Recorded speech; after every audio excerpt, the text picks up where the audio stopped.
Okay, this is Project 2, Part 2. This is where all the color samples are going to go.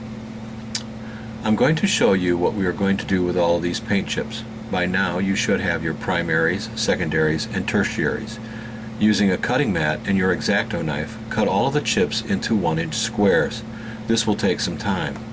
In the end, you should end up with about 36 separate chips, 12 colors multiplied by the shade, the pure hue, and the tint. Take your piece of crescent board and measure it out to 10.5 inches by 8.25 inches. Be careful to cut it out on a bigger board and save your scrap. We'll be doing a bunch more of these color wheels. The first thing that you will need to do is to find the center of the board. This is actually quite easy. Simply place a straight edge from one corner of your board to the other. Lightly mark some place in the middle of that line with a pencil.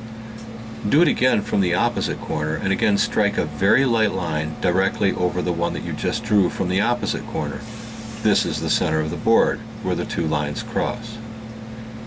Using a compass, draw an arc out from the center at 1.25 inches. This will become the innermost of the three lines that you will need to position your chips against. We will be doing this a number of times, but on this one you will need 3 lines. In order to make the next 2 lines, using a scale ruler, simply draw a line from the arc that you just created at 1 inch and 2 inches. This will then become the marks for the next 2 arcs. So then, draw the second one, and then the third. You should have something on a blank piece of illustration board that looks something like this. 3 concentric circles that are guides for where to position your paint chips. Now you can begin positioning your chips using a glue stick. Start with the primaries and the secondaries, and then we'll get to the tertiaries.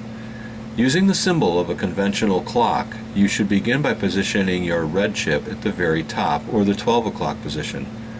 Next, blue will come in at 8 o'clock, and finally yellow at 4 o'clock. Now put in the secondaries directly in between these positions. Purple at 10 o'clock, green at 6 o'clock, and orange at 2 o'clock. You should now have something that looks remarkably like this. Your paint chips may not look exactly like this, but the point is to come up with something that appears to be a system of pure hues with shades on the innermost line and tints on the outermost line. When you get all of these positioned, be sure to go ahead and neatly label your paint chip color wheel as indicated here, and finally put your name in the lower left-hand corner. Also, in the description in the upper left, indicate the source of where your paint chips came from.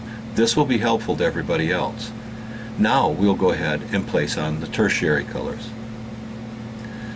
Given the size of our display board, we will not have room to place the shades of the tertiary color, but that's okay, we'll be using them shortly.